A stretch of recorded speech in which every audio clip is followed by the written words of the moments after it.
The thoughts, opinions, and general overall shades thrown on High at 9 News are those of the individual speakers and not those of High at 9 News, its audience, or its advertisers. The statements made do not constitute medical, legal, or financial advice, and for advice tailored to your specific situation, please consult with a licensed professional. Welcome to the High at 9 News Hour, where you will hear from cannabis industry experts and professionals from around the country talk about important topics while shining light on global issues and discussing cannabis as it relates to politics, regulation and reform, data and technology, science, research and medicine, family and parenting, art, celebrities and entertainment, fitness, sports, mental health and wellness, and plant-based medicines and entheogenics. Together, we are building a stronger community, fighting the stigma and creating change. With your hosts, Jason Beck and Rico Lamitte, joined by special industry expert correspondents from around the country, and daily antics brought to you by Cannabis. Coming to you live every Monday through Friday at 9 a.m. Pacific Time and high noon on the East Coast. And thank you all for getting high at 9 with us.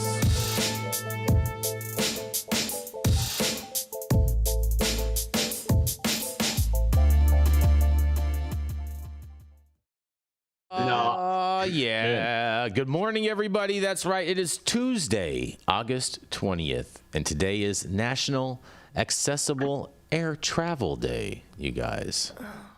We need to play that, Adam. It's also National Chocolate Pecan Pie Day. Pecan pie.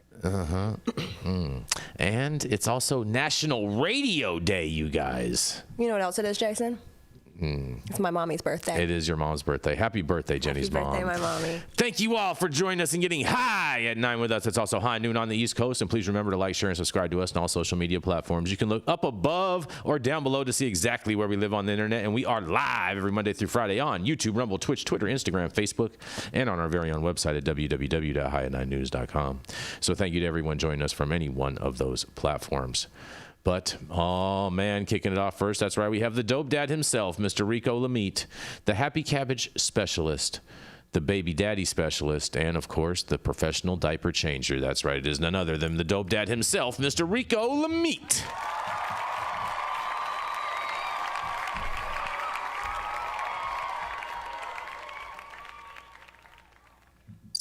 Oh, yeah. You with us, Rico? It's all about that super quick diaper change, you know what I'm saying? Yeah. It's all about the flick of the wrist. The flip it, right? Flip it. Yeah, Saman and Todd know what I'm talking about. Yeah. Oh, yeah. I don't know if Saman does. I mean, Saman takes forever to roll backwards, so I'm pretty sure it takes him just as long to change a diaper. You can't take that long to change a poopy diaper. No. Fact. That's just a fact right there. You have fact of life. Fact of life right there, guys. Yeah. Change that shit like you a NASCAR pit crew. You end up with some shit on your lap that you wish wasn't there. It happens, guys. Anyways. Laws for Jesus. Speaking of some shit on your lap that you wish wasn't there, the Democratic National Convention kicked off yesterday. Oh, boy. And with it, the Democratic National Committee's platform was officially approved, mapping out mainstream guidelines party faithful will most likely be following. And the platform actually, says the Democrats will take action to expunge federal marijuana-only convictions, while notably omitting any explicit language about decriminalizing and legalizing. Big shout out to Kevin Sabet from Project Sam for a job well done on his lobbying to get them to not say shit in there. He's not playing both sides. Follow the money. Anyways, I'm sure the rest of the week will have plenty of that quote unquote, no one should be in jail just for using or possessing marijuana bullshit Joe Biden and Kamala Harris have been parroting every time they're near anyone melanated. But the fact Tim Walz, a noted anti-prohibitionist, is now atop the ticket puts a little more weight beyond the pander, in my opinion. While it's true we're still months out from the election and anything could happen to put the spiraling Republican ticket back ahead in the polls, the reality is with Harris and Walz, we may just have the first openly consensus pro-legalization Oval Office duo in history. And if that happens, what comes next? Well, Benzinga's Abby Higginbottom sat down with RX Green Technology CEO Gary Santo, where the exec shared his thoughts on how he believes things will go down. Here are the highlights. While acknowledging the potential benefits, Santo remains cautious about whether this political shift will lead to meaningful action. Having outwardly affirmative leadership at the top who believes in cannabis is excellent. However, he questioned whether cannabis would be a priority for the Harris-Walz administration, given other pressing national issues.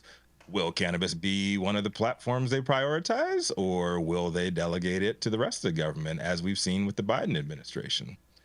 While reflecting on the current state of cannabis regulation, he said this: I think the good news is the regulatory environment cannot get any worse for cannabis, right?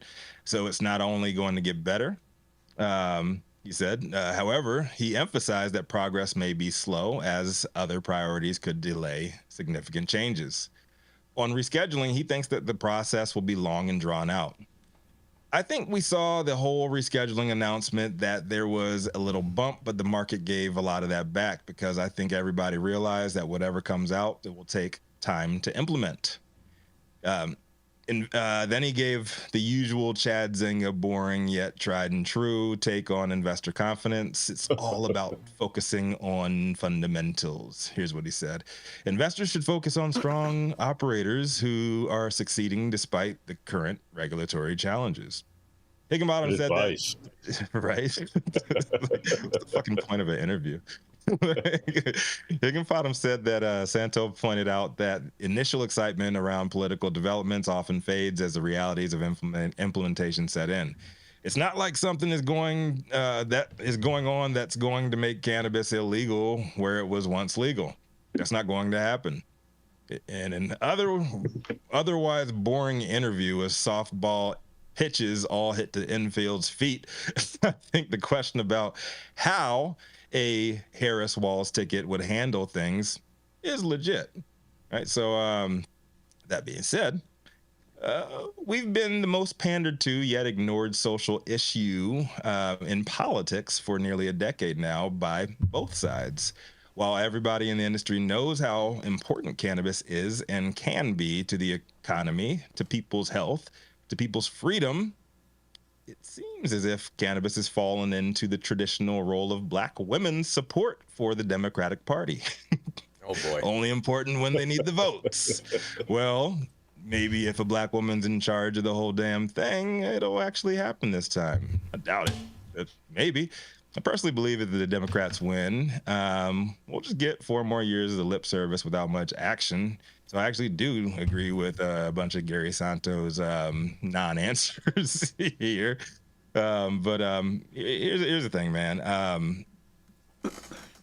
I know the story I was going to cover, I forgot to put in, and Jenny Beth is going to take it, is taking that story about Morocco and them expunging and giving pardons for like past convictions. Like, even if we don't get much more like legislatively done, if we get a lot more done on the criminal justice angle, I think that's going to be a win for a lot of people, a lot of families, a lot of folks that have been separated, and it will at least start the healing. And what this administration, and keep it a buck, and Donald Trump's work prior to, that is what's resonating around the rest of the world. So I think that's something to be positive about. And the fact that both Walz and Kamala Harris, like not talking about the past, talking about it right now, are rhetorically supporting it, I think that's a win at the very least. So I'm sure I'm going to get some pushback from y'all on this one. So let's do it. So I'm Rico Lamitte, the dopest dad on the street for High at 9 News. What do y'all think? Cannabis. I mean, cannabis. Go ahead, Saman. Go, no, please. No, I'm sick of the pandering, but also I'm sick of cannabis being used as the bargaining chip. It's always going to be the bargaining chip. That's why we're not seeing anything move, because these bureaucrats, these politicians who don't give a shit about what's best and what's most valuable to a struggling economy, which is an industry like cannabis, to proliferate quickly.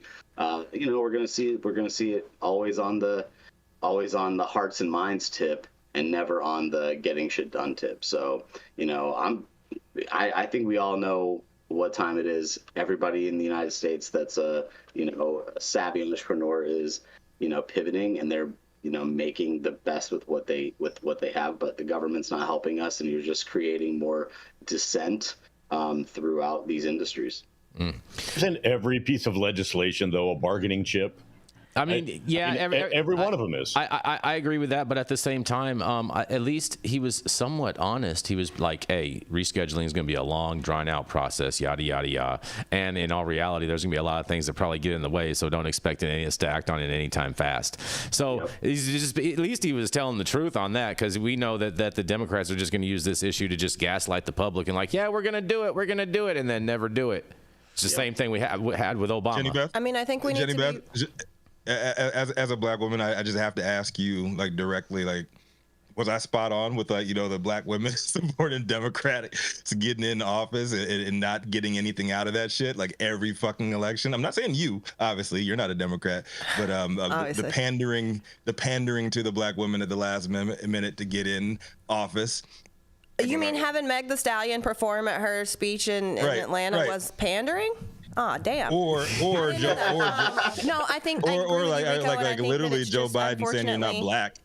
Unfortunately, I don't think it's just black women. I don't think it's just black men. I don't think it's just, you know, black and brown people. I think that a lot of Americans don't know how to vote their own best interests and therefore are distracted by these shiny objects like cannabis policy. I mean, we need to be realistic here. Like, as much as for us, cannabis is a very major issue. For the people who are running in this election and the people who are going to support them and the bureaucrats this is not a main issue. This is something that is a distraction and is used to like rally support around maybe marginalized groups, maybe whoever you think you can pander to with it, right? But we need to be realistic, and like if you're looking at the policy reasons that you are going to vote for a candidate, don't look at the cannabis stuff because they're not going to touch it anyway. This is a hot trigger word, but it's not something that is a main important piece of policy to them. So, I mean, I would look at other policies when you're making your decisions.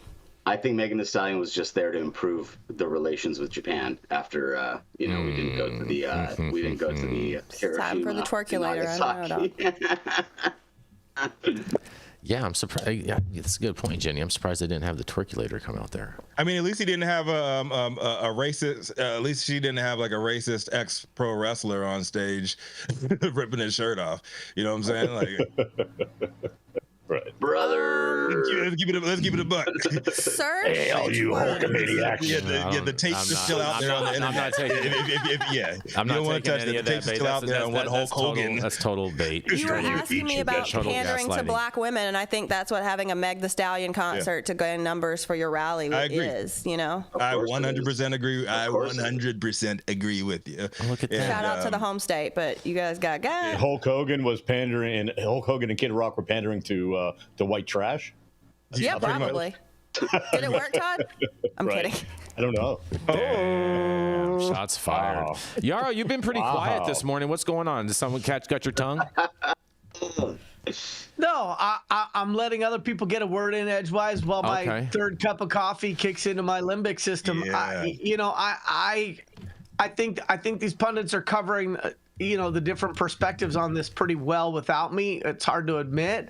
And I think, my opinion on this has never really changed on this show, which is that all of the run up to the election and all the conversations around cannabis policy seem more designed to sell the hope of the most likely unfulfilled potential of either side. Oh, Trump's a maverick. He can do whatever he wants. He doesn't care. Or, Harris has shifted on the issues, and, she understands because of who she is and her life's journey, what the injustices that need to be fixed. And at the end of the day, like, I'm not holding my breath on either side because, Trump was already in office and did little to nothing. And Harris and Biden have already been in office and done little to nothing. And so while the Trump topic is just saying in comparison, not when it comes to cannabis reform on a federal level. He legalized cannabis with the Farm Bill. What do you mean? THCA, bro. Anyway, and so I just think that, you know, we're talking about the possibility of two candidates who have arguably already had the opportunity to do a lot and haven't. And so I'm just not holding my breath. I'm not holding my breath because I think that what they're trying to do is get people to be convinced that they're going to do more than they're actually going to do. And and in some ways that's probably their job, but it doesn't inspire me in any way. And I also don't think this is the issue the election should turn on. Fair enough. Should we even be, at this point, should we even be inspired anymore? Like, we all know, like this has been like the blue balls, like it's been blue balls for whatever candidate you want in office, like since, well, goddamn, like since whatever, since ever, like they all say a bunch of shit that never happens, and we all get into a war and it gets put on the back burner, and then they just bring it up the next election. Am I right? Like, isn't that American politics? Look, so these politicians are not celebrities. We should not be idolizing these politicians. That's just like the truth. And the fact that like so many people revere these insane like liars, I mean, they're all liars. It just says a lot about our society. It says a lot about who we value in our society and what we look for as the wool over our eyes. We love it. We love to be lied to. We love to be, told the promises. We love to be held up. Love to be gaslit. Let down. We love it. We love the gaslighting. Politics is Hollywood for ugly people. I was going to say that same thing, Todd. You're so right. You're so right. And on that, we're going to go to our commercial, and we're going to be right back. Oh man, that was weird. Hey, you America. Do I look like Sean Connery?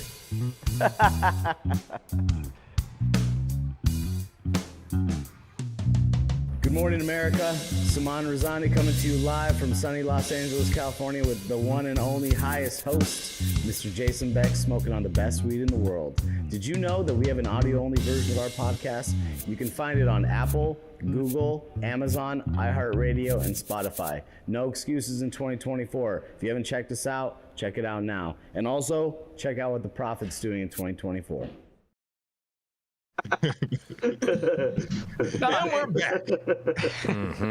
All right. And up next, we have the highest Republican in the world. That's right, Craig. How about that, Jason? That's right. Oh, boy. The man smokes on the best weed in the world. That's right. Craig, the world. And this morning, he has a very special message for you all. And I cannot wait to hear his take on this one, because I think it's going to be a little bit about medical stuff, and I love hearing Jason's take on medical stuff. Where did you get that one? My takes on medical stuff. Interesting. Okay, all right. Well, nonetheless, I love hearing you. I love hearing you talk about like technical shit and like all that, because I'm so technical. It's always entertaining. Fair enough. It's cute. Jason Beck. Cute. Thank you guys. Thank you guys. Happy Tuesday, everybody. That's right. Well, let me tell you something, because America's views of marijuana effects have worsened, you guys. That's right. Americans' views of the effects of marijuana have worsened over the past 2 years, as slim majorities now say it negatively impacts both society as a whole, 54%, and most people who use it, 51%. The contrast with Gallup's findings from 2022, when the public was about evenly divided in its assessments of marijuana effect on society, and more likely to say the effect on the users was positive 53% rather than negative 45%. The latest data from Gallup's July 1st, 2021 consumption habits poll show that majorities of Americans in several demographic groups believe marijuana has a positive effect on most who use it. Those include those who say they have tried marijuana, young adults 18 to 34 years old, and Democrats, and those who attend religious services less than monthly or never. By contrast, majorities of their counterparts, those who say they have never tried marijuana, adults 55 and older, Republicans, and those who attend religious services at least monthly, think marijuana has a negative effect on most who use it. Independents and adults 35 to 54 years old are divided in their views, and all of the groups have become less likely since 2022 to say marijuana has a positive effect on users. users overall, you guys. Wow, wow, wow. Meanwhile, less than half of Americans in each of these groups now think that marijuana positively impacts society. Guys, that's what they're saying. Americans believe marijuana is less harmful than other substances, and a separate question in the July survey measures U.S. adults' opinions on the harmfulness of cigarettes, chewing tobacco, e-cigarettes, cigars, a pipe, nicotine patches, alcohol, and marijuana to those who use them, you guys. Although majorities of Americans believe each of the 8 substances is very or somewhat harmful to its users, the 2/3 who say marijuana is very 26% or somewhat 40% harmful is the lowest. In contrast, more than 9 in 10 U.S. adults consider cigarettes, chewing gum, tobacco, e-cigarettes, vaping, all of those stuff very harmful. The public's perception of the harmfulness of marijuana have worsened slightly since last year, when 23% viewed it as very and 35% somewhat harmful. The 13% of U.S. adults who currently report they smoke marijuana is down slightly from 16 to 17% range recorded back in 2022 and 2023. Meanwhile, compared with 2022, a steady 12% of U.S. adults say they consume edibles, about matching the 11% of Americans who say they smoke cigarettes, which ties the low in Gallup's 80-year trend.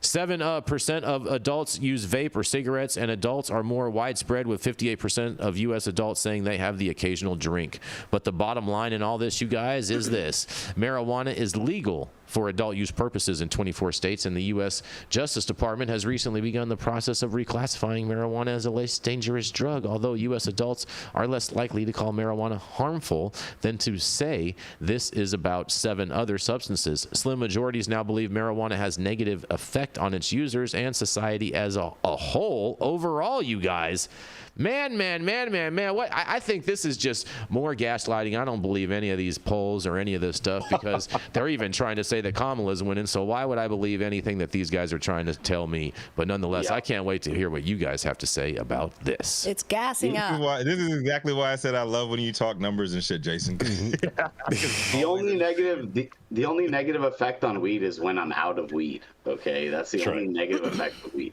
Yeah, that is a negative effect. You run out of weed. That's a fair point, Saman. I also don't ever believe these numbers, because what reasonable adult's going to be like, yeah, I'm drinking 6 nights a week. Oh, yeah, I'm definitely smoking a blunt before work. Like, we're not admitting to these things by and large, and I'm not surprised that the boomer population and, they listed Republicans. Like, please understand there are still a lot of very old, antiquated Republicans and Democrats lying around with some very terrible ideas about a lot of policies. That's and who have true. Refused to grow and refused to learn and refused to change their opinions about drugs are bad. Okay. So, I think that these numbers are, irrelevant.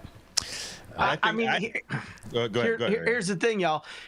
This is the same Gallup poll that had different findings in 2022. So I appreciate that this is from the same polling source. Gallup is a pretty well-regarded, established polling group. They're not a who are they or where are they now type. Establishment.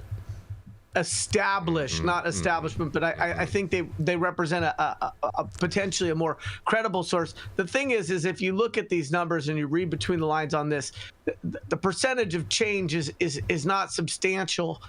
And it does. So I don't know how much news there is, because there isn't like this massive shift in public sentiment. The other thing I would just say is, in the last couple of years, if we really wanted to frame this and take an outsider's look instead of insider industry perspective, we've had Vapegate, we've had the kids who go to hospitals from edibles. So we've had some things that for the regulated industry didn't necessarily fare well in the press. We've also had a lot of product recalls, and then we've had the dumpster fire, which is the rollout in New York. And so I think that the average American sees the troubles of the regulated cannabis industry, some of those on the product safety side, some of those on the Vapegate side, some of those not necessarily dealing with the trap and the proliferation of the underregulated market. And I think that there's an easy explanation for why we're seeing this small change in the numbers.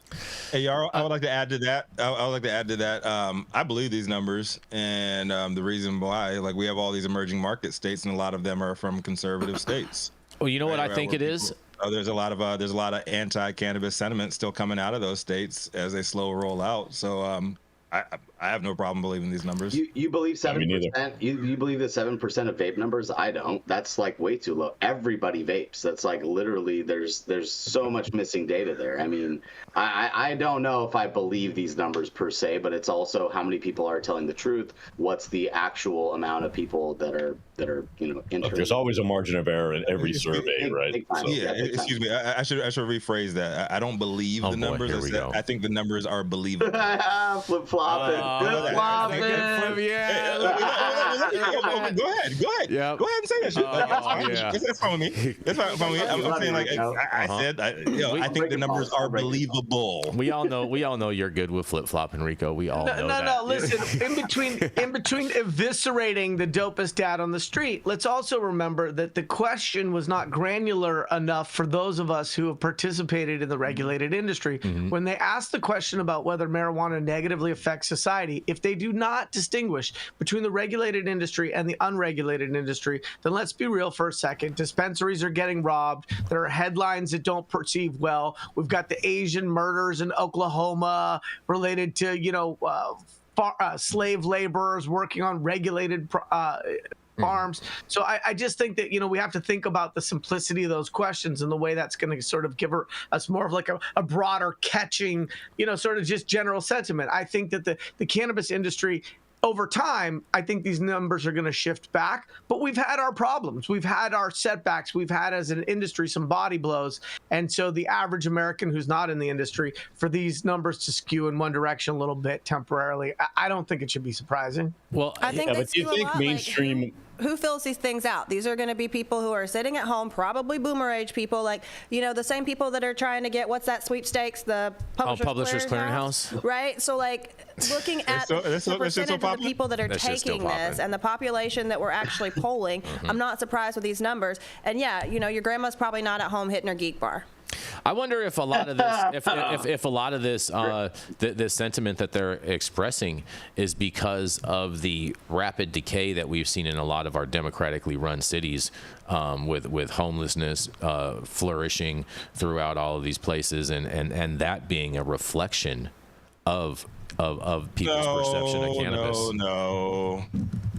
I think it's very possible.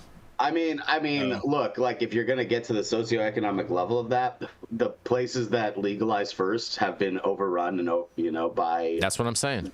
Vagrants, and it's true. Yep. Denver. Vagrants are moving to those states because you can buy weed in a dispensary now. I'm not going to get to the psychology. Okay, Saman, but that doesn't really jive with real estate.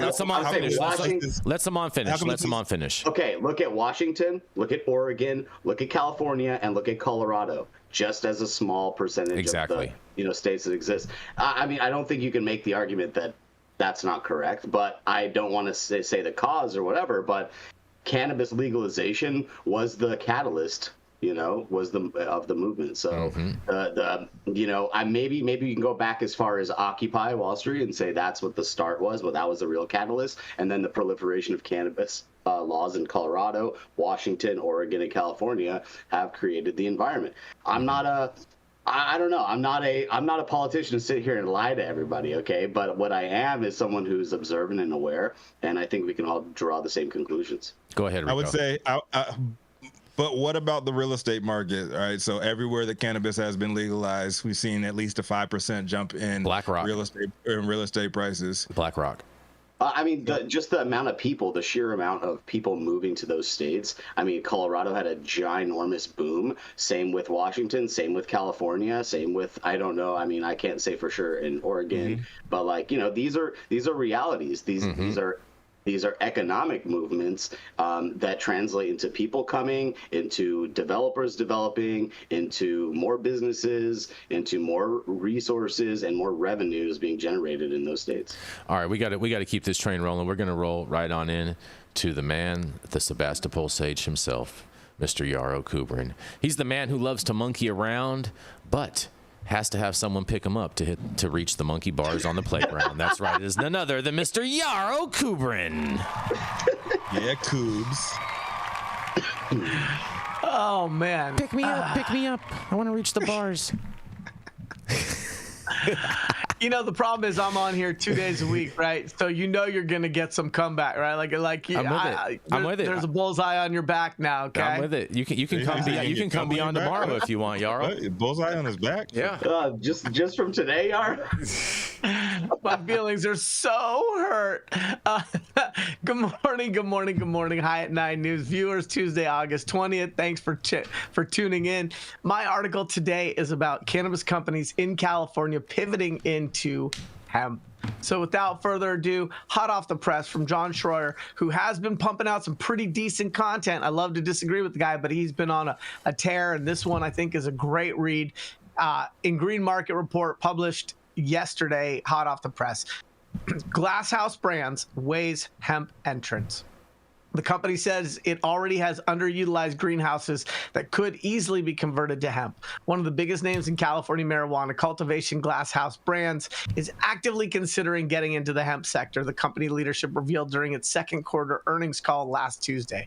The temptation is understandable. Glasshouse has several sizable greenhouses that aren't being fully utilized for growing marijuana. One is actively being emptied out by a tomato farmer so Glasshouse can begin using the space for cannabis cultivation, either marijuana or hemp. And because Glasshouse already has manufacturing capacity and branding for its own product lines, company executives said it would be a relatively simple pivot to take advantage of a potentially enormous new revenue stream.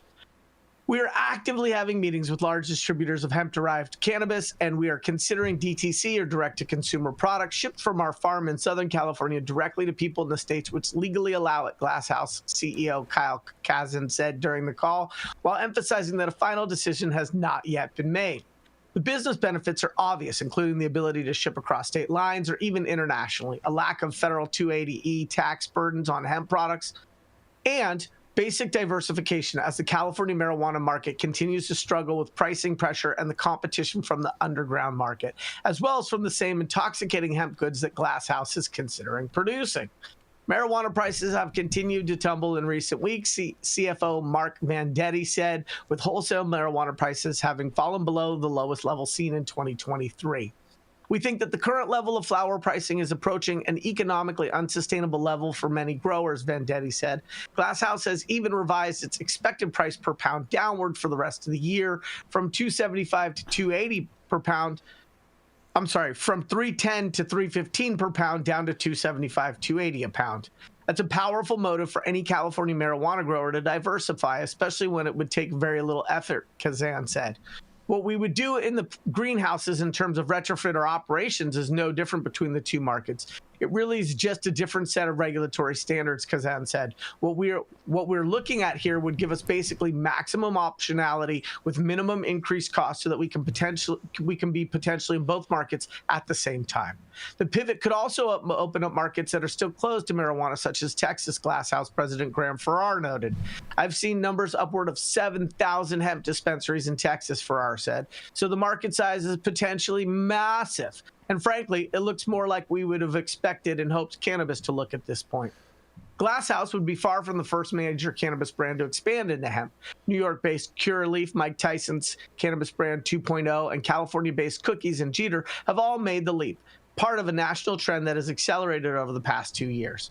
The pivot would also be fairly easy because California lawmakers have thus far failed to regulate intoxicating hemp goods. An attempt to pass a bill to do just that failed last week when AB 2223 died in the Senate Appropriations Committee. That means much less red tape compared to the cannabis sector if Glasshouse did choose to begin growing hemp.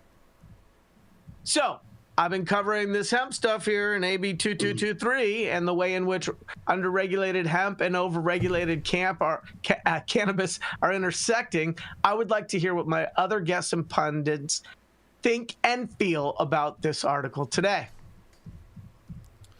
Where's Brian Dombrowski, man? This would have been his favorite article ever. Hey, I'm not mad at this, and I'm not surprised that they would make this move in the slightest. But I wonder since they bottomed out the weed market, if they're going to bottom out the THCA market. Duh. I don't think you can ever bottom out that shit, man. I mean, like, look at the hemp market when people first started pivoting, right? All these operators go into hemp, start making CBD. I remember CBD, like we sold the first, created CBN for like ridiculous 5-figure prices per kilo, and now everything is dropped out. So I think, you know, with saturation, Glass House is a really, really, really big operation, and they built a huge footprint up in the Santa Barbara area. So I think that if they fill that up and they continue to grow and continue to throw things out at the level they've been throwing traditional cannabis out at, I mean, I think that they could be a potential market dropping force. So I said that in the slowest way possible, but I think that it is possible. It is possible. I don't think that their inundation is enough to say that they're going to have the most, you know, moving effect on the market like that. But obviously they have like officially commoditized, you know, the future cannabis market for sure. And that model will continue, whether that's the only one or whether there's many. But of course, everything's going to consolidate. I mean, yes, they have the best chance, and that's the reality. They have not only the biggest footprint, as Jenny said, but they have the most developed footprint. Their facility in Lompoc is 20,000 square feet. It's a GMP Type 7 distribution. It does edible manufacturing. It does hydrocarbon extraction, it does solvents extraction, and it meets all the FDA requirements. I know because I built it. So, you know, that's one of the keys is if you're going to be in the future of this game, you have to fulfill the requirements. And if you don't have the infrastructure, you're not going to be able to do it. And if you don't have the $5 million to spend, you're not going to be there. So let me ask you guys a follow-up question then, right? So there was a misstatement that was made in this about there's being no difference in the cost of the infrastructure and installation. To my knowledge, the majority of the hemp industry is not under glass. To my knowledge, the majority of the hemp industry is full season, sun grown. And so what Glass House has been able to do is create mostly greenhouse product that gives you that limier green cannabis look. Some consumers may not necessarily always know the difference between indoor versus greenhouse, but and where they've been able to scale and be competitive without having that dingy color that often comes from full sun outdoor when Mother Nature is completely on your board of directors and you have less say in what your final product looks like. I don't know that there is a greenhouse market for hemp that is going to be as scaled and as competitive as the hemp producers who are out of state that are just doing fields of hemp. And so I'm wondering what this group thinks in terms of this pivot. Clearly, they don't want to bring that glass house greenhouse production online for cannabis because they're not going to make money on it because the cost of production is going to equal the wholesale price. So it would be a money-losing proposition. But do we have any data in the hemp market to show that greenhouse-produced hemp has a commercially viable path to be something the consumer wants and is going to pay more for compared with outdoor-grown hemp? Pick My boy me. Mike was pushing that shit in Florida, and he was moving way. Greenhouse is like the faker weed. So the stuff that you're going to see that's going to be the indoor quality, that's not super indoor quality, is going to be that. So yeah, it does fetch a higher price in the market. I think we all know that. 100%. But I think that there's a variety. I don't think that it's fair to say it's just all sun grown. I think that, you know, a lot of the market is indoor, and plus the other part of the market that's like growing is unrecognizable weed. It's like covered in THCA and terpenes. It's like, what is that? That's not even, you don't know what that is, but that's probably the sun grown for sure. But I think some people are doing indoor even with that. So it's like, it's weird. People like weird shit. And when they're given the options for weird shit, then they're going to like it. And they're going to, that's why they tune in. Well, I mean, you gotta get some good weed from, you know, Jason Beck's personal head stash. That's the best weed in the world. Is there really a demand though for hemp flower? Yeah, there is. Yeah, there is. I mean, like, listen, people have been using, I don't know, not this is once again the streets dictating what the market and the license operators have to do, because, like, yes, people have been switching out hemp packs and putting them in Mylars and selling them just like they were a pound out of your indoor grow for years. Like, this is not a new thing. And honestly, with all these holdout states, I think there's still going to be a wide market for high quality hemp that is a passer that is going to be sold, you know, like to people. Throw it in a cookies bag, and I bet you people will sell out really quickly before they realize They were pioneers in this shit. 100%. So, like, yes, if they're doing it, they're not. Cookies isn't selling to like people who are trying to make hempcrete. Right? No, you have points. You have plenty of points right there, Beth. Fair enough. Well, Rico, do you have Todd's introduction queued up? We're gonna roll The handsome bald guy. Yeah, we're gonna roll the Todd. We're gonna The guy roll who the Todd showed and the then- half-naked pictures in the jacuzzi last week to viewers. Yeah. And show him. boy. Jason showed him. Oh God. We freed the Yeah. nipple. It's okay, Yarrow. He's fine. We thought about starting a spin-off show just for those pictures. Yarrow, hold on, Yarrow. Go ahead, Rico. Yeah, we got authoritative Jason in here today. Up next is the Las Vegas-based co-founder of the Smuggleverse, president and founder of Digipath Labs, here to bless us with a little grand zaddy perp, straight out the hot tub action in them streets, Mr. Todd Denkin. Thank you very much. I see what you did there with the grand. The grand zaddy perp. Well, more legalization problems, Nevada, and more legislation that has to be looked at. As Nevada Supreme Court rules that cannabis deserves the same classification as heroin. According to the report by the Las Vegas Review-Journal this week, the Nevada Supreme Court overturned a 2022 ruling that prohibited the Nevada Board of Pharmacy from classifying cannabis as a Schedule I controlled substance. 2022 District Judge Joe Hardy Jr. of Clark County ruled in favor of the American Civil Liberties Union of Nevada after the latter's medical marijuana claims were deemed valid. Lawsuit filed by Antoine Poole and the Cannabis Equity and Inclusion Community Organization, with representation from the ACLU, claimed that the Nevada State Board of Pharmacy failed to honor Nevada's voters after the Nevada Medical Marijuana Act was passed in 2000 and the initiative to regulate and tax marijuana in 2016.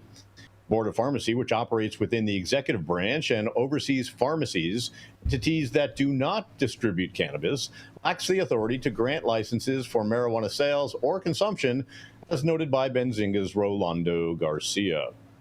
Judge Hardy directed the Board of Pharmacy to take cannabis off the Schedule I list, although he did not specify when this would happen. Furthermore, he made it clear that the ACLU's case did not address the question of reversing convictions for crimes involving cannabis, as reported at the time by the Las Vegas Review-Journal. Nevada cannabis saga continues. The ongoing process in late November 2022, when the Nevada Board of Pharmacy announced its intention to appeal a ruling regarding cannabis classification. During the spring appeal hearing for the case, Nevada Board of Pharmacy versus CEIC, Justice Chris Pickering highlighted the inconsistency between the Nevada's legislative process and cannabis legalization and its continued classification as a substance with high abuse potential and no recognized medical benefits. Court stated, quote, while the declarations show that Poole and at least one member of CEIC were convicted for marijuana possession after medical marijuana was legalized, there's no direct link between those convictions and the board's classification of cannabis as a Schedule I substance. End quote. Meanwhile, several U.S. lawmakers are pushing Attorney General Merrick Garland and DEA Administrator Ann Milgram to reschedule marijuana, which is contributing to the ongoing media attention surrounding Nevada's cannabis issue.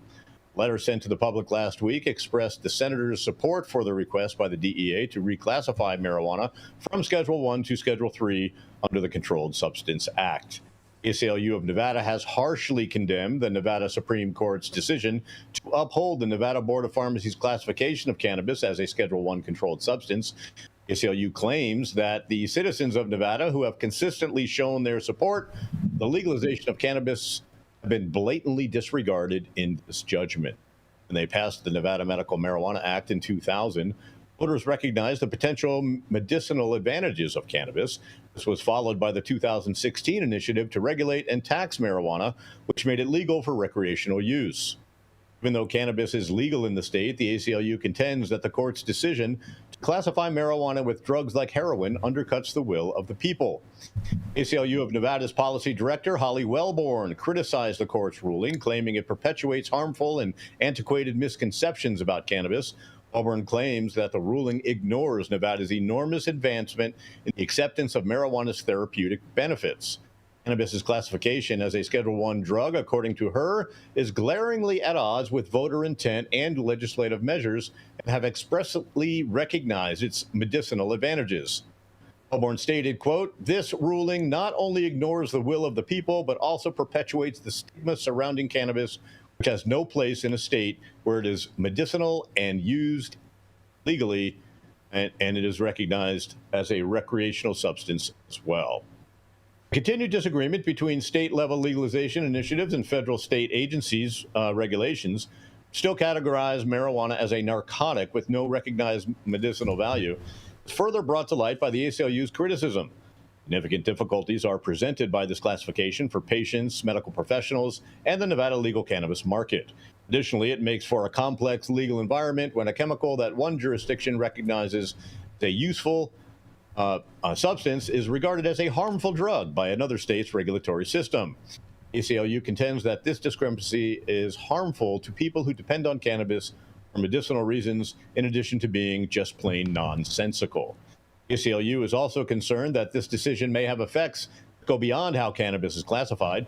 They contend that by permitting the Board of Pharmacy to keep marijuana classified as a Schedule I drug, the court is establishing a precedent that may obstruct further initiatives to defend and advance the rights of Nevadans who use cannabis. Possible effects on people convicted of cannabis-related felonies are part of the concern for the ACLU, particularly for those convicted after medical marijuana became authorized.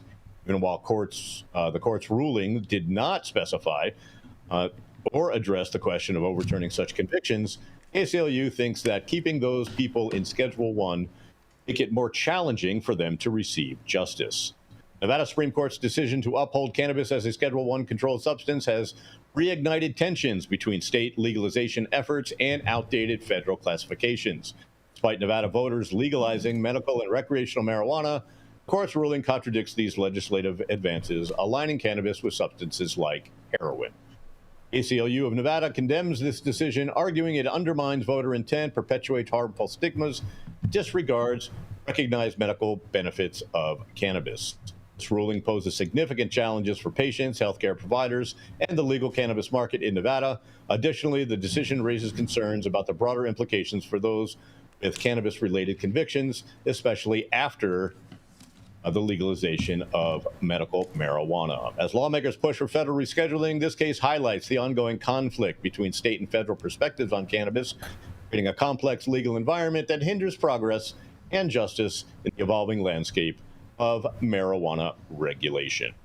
I'm Todd Denkin with High at 9 News, and what do you guys think about Nevada's Supreme Court decision to just keep this as a Schedule I drug and go against what the voters want? Again, Nevada, I mean, I'm not surprised. I mean, 78% of the land in Nevada is federal land, so I'm not surprised by this decision. I actually think it might work in the benefit of the operators. So, I mean, you know, they're going to get higher prices? No, I mean, I think that it just keeps them in the game a little longer, because now it's not a Schedule III. So now not just anybody, not all the research, you know, the universities or like subsequent like companies that work with them that they subcontract that like are a funnel for their PhD, their postgrads or whatever. But Saman, you know, they can't do the work. But Saman, it doesn't. It says that they want to treat it as a Schedule I drug now, which is what it is now. This doesn't say that if the federal government moves as a Schedule III that they won't acknowledge or adhere to that. It doesn't say anything like that. I think that they're affirming their states' rights. I think that they're saying they're concreting the fact that they're gonna just do what they want to do and not. You're saying they're putting their feet in the ground and they're holding on to that. We're planting the flag. I gotta disagree as much as I possibly can, because you know, after last week, Saman, I gotta find a way to not just rubber stamp everything you say.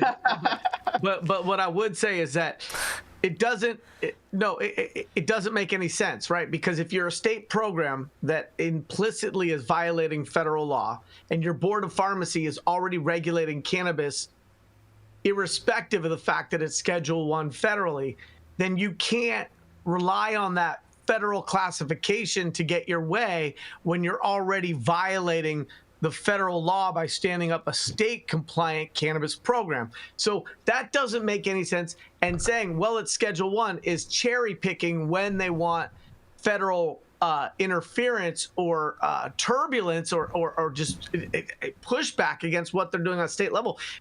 When they asked, and it was ruled in 2002 that it couldn't be classified as Federal 1 on a Schedule 1 on a state level. All they were doing was seeking to expand and codify the fact that there was already a state program that was in direct violation of federal law, and that was codified. And then they rolled that back and said, well, the reason why we're rolling it back is because it's still Schedule 1 federally. Well, it's been Schedule 1 federally. Every dispensary, every consumption lounge, every cultivator is already violating the federal, right? And so now to say, well, because it's still inconsistent with federal law, we want some of the perceived benefits of that for our regulatory agency. That is a flimsy construct. It's like Jenga thinking, like they're just bolting some stuff on. I don't understand it. I don't understand anything the government does ever. So, I mean, it wouldn't be a surprise to me if this was their motive. But yeah, I mean, look, you have a very plausible argument, Yarrow. So I'll give you that. But like, I can't say with certainty. So we're gonna have to just agree to disagree. Oh boy. I mean, it sounds like a protectionist policy to me, right? Like they're gonna say, whether the federal government rules it back to Schedule 3 or not, we're gonna position it here. So whether you can still be charged federally or not, we can still charge you as a state, which is protectionist for the operators, right? And I think we've seen throughout Nevada, especially Las Vegas's entire history with their licensed cannabis program, there's a lot of like money changing hands and back doors, and I would love to see who this is protecting, because I guarantee you this was sponsored by some operators. I think Jenny is right. I think that there's definitely a chance that that's correct. I'll say this. I'm not, like I said, I'm not too surprised by any of this, but I do find it interesting that the Supreme Court just basically gave a vote for the trap. Yeah, that's right. That's what the Supreme Court also didn't speak to the difference between state and federal law. And the Nevada Supreme Court is not an extension of the federal government. They're part of the state government. But instead of being consistent with that.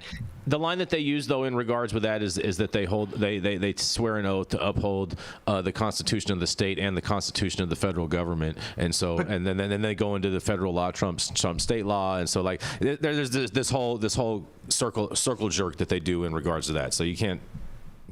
They're sidestepping the inherent conflict between state and federal law. Fair enough. All right, well, we're going to go to a commercial, and we're going to be right back. The Network Show is coming back to LA September 18th and 19th. Make sure to get your tickets now for the only B2B licensed flower trade show in LA. With its previous shows selling out, you'll want to act fast so you don't miss out on over 150 of the best brands and distributors throughout California. The Network Show captures and ensures an intimate, focused environment for California's most influential brands and retailers to join forces in the true spirit of the legacy operator. So head over to www.networkshow.co/ticketing to reserve your spot and start cultivating connections at this year's Network Show.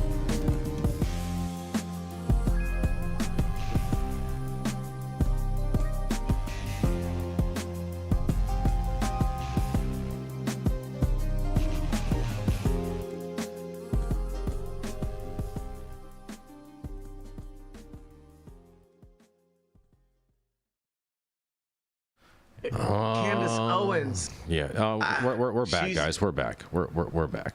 You guys can talk about that in a minute. You guys are messy. Yeah, we're gonna roll right into Miss Jenny Beth Dills. She got that southern twang with a whole bunch of slang. Slang. Slang. Yeah, right. Slang. Yeah, God. Slang. Yeah, she's slanging around today. That's right. It is none other than Miss Jenny Beth Dills. Slanging the thing. Y'all are wildin', but that's okay. All right, so I grabbed a story early this morning that excited me. Apparently, Rico woke up quite a bit later and didn't get it in time, so he had to go ahead and foreshadow my moment. But hey, let's swing it on over to Morocco, which is a really amazing place for, because Morocco's King Mohammed VI pardons over 4,800 cannabis growers. Moroccan's King Mohammed VI has pardoned more than 4,800 people wanted or convicted of illegal cannabis cultivation. This was reported by the Moroccan newspaper Lamitte and the French news agency AFP on Monday evening, August 19th. citing the North African country's justice ministry. The pardoned farmer simply met the conditions for pardon, the ministry said, explaining the decision. The Moroccan government says it wants to integrate the pardoned cannabis farmers into the new cannabis strategy. In 2021, Morocco passed a law legalizing the cultivation of cannabis for pharmaceutical, medical, and industrial purposes. Recreational use remains officially banned but tolerated. According to the United Nations, Morocco is one of the world's largest producers of cannabis. So, okay. From 2021, the cultivation and use of cannabis will be allowed in 3 disadvantaged rural provinces in the northeastern Rif region. In this region, cannabis cultivation is the main source of income, and hashish and weed mixed with tobacco have been smoked for generations. By legalizing it, the Moroccan government hoped to improve working conditions for growers and to take the wind out of the sails of illegal drug traffickers. So the reason why this is so exciting is, if you guys don't know a lot about Morocco, it's called Moroccan hash for a reason. And that region that they're talking about being disadvantaged, I had the opportunity, and unfortunately COVID stole it from me, but to finally have a safe way to go to Morocco, because after a certain point, they know why you're there. You probably aren't safe there like as a civilian. You're probably not safe there from the police or the authorities, right? So this is a really exciting time for Morocco. There's a really rich, amazing heritage there as far as hash making, and I wanted to go because I wanted to see some of the genetics that we'd created being drummed out and made into hash the original way. So shout out to Malakia Seeds, who is from Spain and allowed to cultivate out there and make hash as well. So this is very exciting. I love that they are making sure that they're integrated into the process, not just being pardoned. And I think that this is a huge step forward for Morocco. I'm very excited to see what hash comes out when it's not such a secret. I hope that it doesn't ruin the culture. I hope that people don't get excited and they're like, oh, well, I'm going to make this Thailand, because you're not. It's just not that way. But I think that the restorative justice aspect of this is a huge win, and I'm really excited to see this happen for Morocco, and I'll throw it back to you guys. Congratulations, excellent news. Morocco. Yeah. Yep. Excellent news. Thank you, Jenny Beth. I'm glad you covered the story because if somebody else did other than you. Saman, you're muted, but I'm salivating at what you're showing. I think if somebody else covered it other than you, it wouldn't have been as good of justice given your background. I said, shout out Brick Hash. Shout out Moroccan Brick Hash. Yeah, man. Yeah. That's how we do. Shout out Hash Fight and Kalia Extracts and Cannacraft. We just had a dope traditional sift class at the end of last month, and it's a very big success. We had a lot of people come down and see the new technology that's been created to separate, these fine particles and to separate the trichome heads to make like. Can I finish my talking track though? Oh, absolutely. Go ahead, please. Sorry. Well, I was gonna say, I hope a lot of the other countries follow suit. This just goes back to when I was in my story. I said this is the positive stuff that we've seen out of the last couple of administrations, and Trump included. See, this is your olive branch, Jason, right there. Yeah, you got to do right by these folks, especially if you're going to be making money off of it. You got to do right by the folks that were put away for it, criminalized. I love this story. I'm so glad that Jenny shared this because there's a lot of conversations that I like to amplify and cheerlead around preserving the know-how and the culture in the historic producing regions here in Northern California. And Morocco is an exponentially better international example of that. And I envision a world where there can be cannabis competitions internationally, and where Spain can throw up its best and Morocco can throw up its best and Pakistan can throw up its best, and we can all sort of contribute. And so the know-how that they have, the genetic repositories that are still over there, the generational know-how, I don't think you can be about this plant and not want to see that country find a way to preserve that and position itself on the global stage for eventual international legalization and the ability to export from there. I think about products that come from certain regions, and I think about vinegar. And if you look at a balsamic bottle of vinegar, the majority of it is from a place in Italy named Modena. And I think about 5-10 years from now and hash, and the majority of the hash on the world stage being able to have that same designation from a region that is known for being where great hash comes from. So kudos to Morocco, and especially with the justice involved issue. They've been obviously paying attention, and I think this is just fantastic news and a step in the right direction. Interesting. And shout out Hash, big win for Hash. This is I think this is a huge win just for cannabis culture as a whole.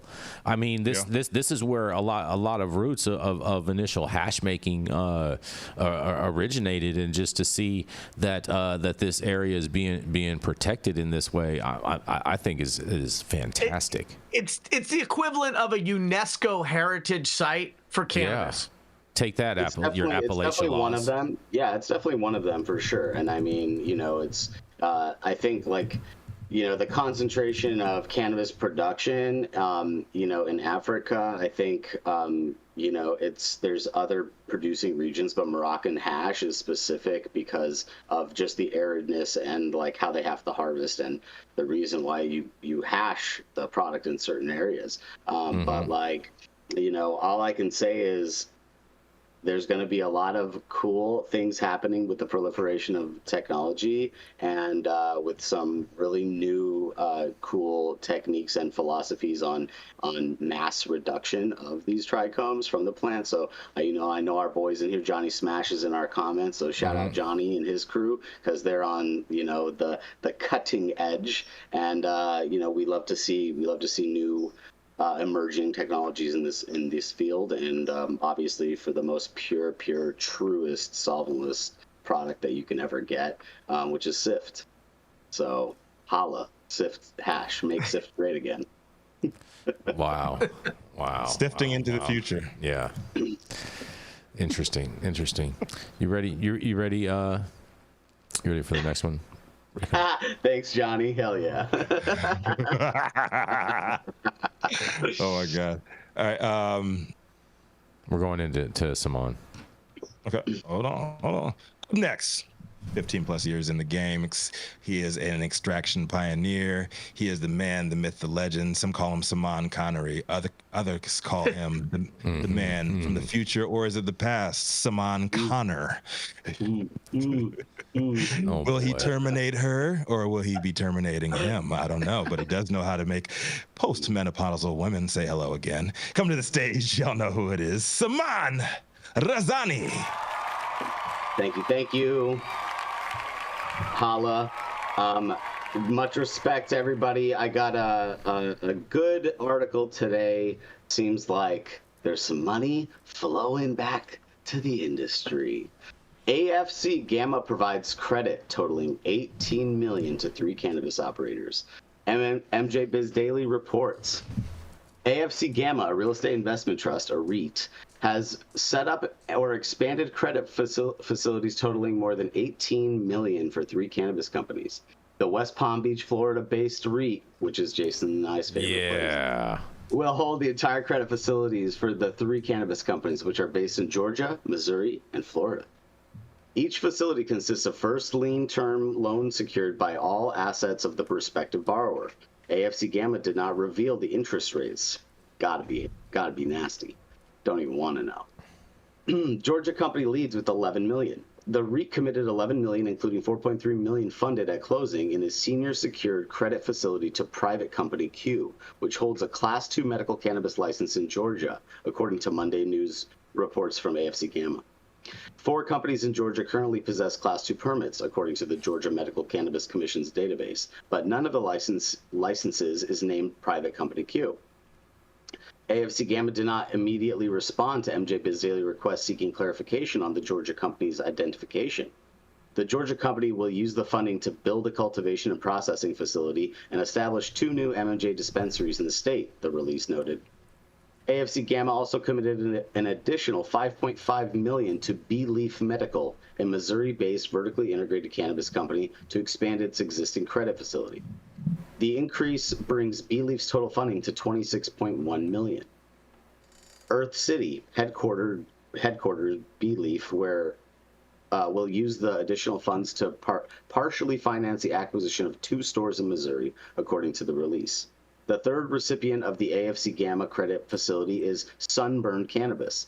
The Florida-based MJ dispensary chain received an additional $1.8 million, according to the AFC Gamma release, bringing Sunburn's credit facility to a total to $36.5 million.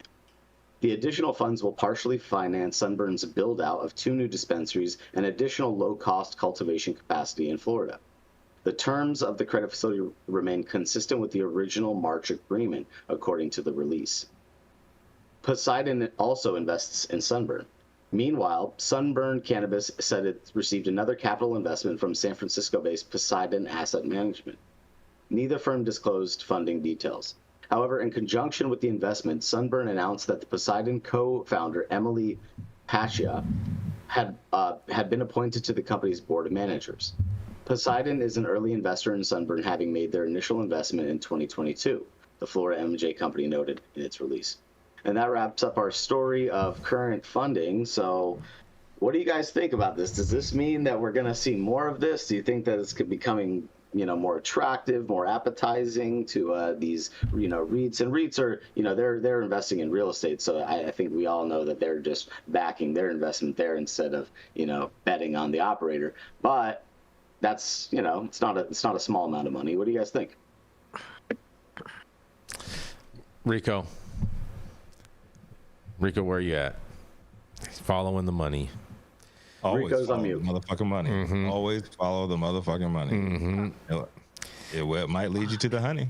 I mean, Well, I do find it interesting that it only went to operations in those 3 states. I mean, those are, fairly stable markets overall for investing in cannabis, so.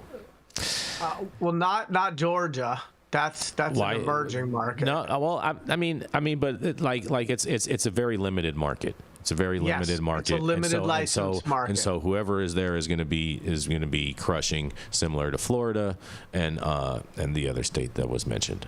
Too bad I don't want to move home. So we actually, Hashfight has a client. We just had a consult in Georgia, and beautiful facility. I've got high expectations for that company out there, but there's a lot of things happening in the South. I mean, the South is the silent giant, I think, and we're going to see some real movement. But I mean, they have to get through all their litigation and BS like everywhere else. Alabama right now is in a total FUBAR situation, so we'll see how it all shakes out. But things are happening. Jason and I went and traveled to Mississippi also a few years ago and checked out some initial projects and prospectuses. But there's definitely things happening. Georgia's got a lot of money. Jenny, I think you can tell us Buckhead's going to be banging when it becomes legal down there, like really legal down there. I honestly expect Buckhead to pull a Manhattan Beach and be like, nope, not in the city limits, go outside. Really? So I think you're going to have to go somewhere up Peachtree Street to find a dispensary. So speaking of peaches, whether we're talking about Moroccan peaches or Georgia peaches, I think there's some important context to this article, which is namely that at least some of this investment was shoring up previous investments. So Poseidon went back and added more money to a company they had already invested in. AFC Gamma went back and added another couple $1 million to a credit facility that they had already put out they'd already put $30 million into these companies. So I think it's good to see money going into cannabis businesses. And I also think it would be potentially accurate to frame this as investment companies shoring up their existing positions, because if they don't shore up their existing positions, they're going to lose their money ass. they've already put into these is going to not necessarily work out so well for them. Right. So it's also worth noting that with the real estate investment trust, if you're not thinking about cannabis as a real estate sub niche, unless you're in genetics or brand licensing or IP, you fucked up, because the lens to look at this business through is the fact that all of these permits are associated with an address. And so this is a real estate play. It has been for a long time. Cultivators have understood that. Farmers have understood that. But people who are new to the regulated space, if they don't see this as a real estate play, good luck with that. And so this real estate investment trust has issued credit facilities that are collateralized against all of the assets of these companies. And that was the other thing that really stood out for me against this article, is that it's position. It's a first position lien against everything that those companies own. So if they own the real estate, it's that. If they own the leasehold interest, it's that. If they have business equipment, it's that. If it's inventory, it's that. If it's some combination, it's all of those. So I think that when a lender can put themselves in first position on everything you own, it's going to give them a lot more comfort to deploy millions and millions of dollars, because they're not going to be at the back of the breadline if you fail. That's really the only way to get funding right now, is if it's secured by real property, right? So like, we can't go borrow from a bank like a normal business. We can't go get an SBA loan. So like, yes, you're going to need hard money, and you're going to need that secured by your real property. So, I mean, you know, yes, it's a real estate play, which makes sense for Georgia, because that they can compartmentalize. And real estate has a base intrinsic value separate from this industry that can't be taken away. And so even if an operator fails, even if a business goes kaput, there is this salvage value to real estate that will make money feel comfortable writing checks. And not to mention the fact that the onus for the TI on all walls, whether it's a power upgrade or, you know, a second level that you're trying to add to the building, is all on the operator. The landlord will never make that financial investment, in like maybe in 1.01% of cases that happens. So, you know, that's the reality. And yeah, you're absolutely right, Yarrow. I said it from the beginning, and I'll say it at the end. This whole cannabis industry shit is nothing but a real estate play. That's right. I feel you.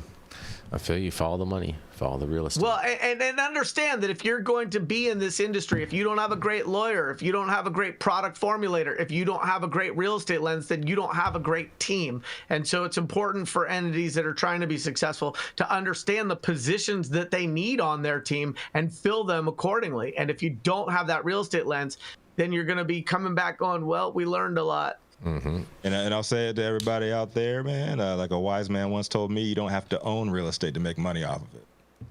That's correct. Oh, look at that. Look at that. You ready to go on that one, Rico? Oh, I'm ready to go. Let's do it. We finished? Yes. Oh boy, we're fast today. Well, we cut out the Can we commercials. please clip that? Yeah. Hey, can we please clip that? Happy birthday, Mama. Oh boy. Oh yeah, happy birthday, happy Miss. birthday. Miss, is her last name Dills too? No. Miss Debbie. We'll call her Miss Debbie. Miss Debbie? Miss Debbie. Or y'all can call her Miss Jenny's mama. People call her that. Will she take offense if we call her Big Debbie? So I want to offend her. I call her Big Debbie. You might want to tread lightly, but you know, you can call her Mama Jenny. People call her that. I don't want to insinuate that she's a snack. You know what I'm saying? So easy. That's my mama. I take down mamas. But anyways, thank you all for joining us for yet another episode of High at 9 News. You can catch us live weekdays, 9 a.m. Pacific, high noon on the East Coast. Big shout out to the Superfan Show and love getting their comments posted live. Do we have no super chats today, unfortunately? Come on, y'all. No Wagyu today for me. We over here fiending for these super chats. Starving over here. Starving like Marvin, wondering like Stevie Wonder. It's moving day, though. It is moving day, though. It is moving day. But big shout out to everybody else out there, the live audience and online supporters catching us across all media platforms, tuning in each day to the headlines of chaos, also known as the developing cannabis industry. Our vetted correspondent team tuning in from all over, bringing us much needed variety of perspective and your respected opinions to the table. Our production team, Cloud Media Partners, all the sponsors keeping the lights on, the AV struggles to a minimum. Always Cannabis Sativa L, the reason why we show up to read these stories every single day. And a big thank you to everybody else, too, out there in the world. Show love. It's August 20th, 2024. Show is over. You've all been blessed with the top industry headlines. Hope it's enough for you to put in your pipe and smoke at least until tomorrow. And my name is Rico Lamitte, the dopest dad on the street for High at 9 News. We're going to give this one a... Saman, you were quiet today, man. Yeah, you know, I've been smoking that good Moroccan-style hash. That's why your boy is sedated. Celebration, man. I want to be sedated. Hey, all I got to say is, you know, look, it's a beautiful life. We make our own reality. All you got to do is smoke more hash, and you could be just as high as us. Respect to you. Have a great day. Happy Tuesday. I have no idea what that means. You can't smoke hash all day if you don't start in the morning, huh, Saman? Precisely, my friend.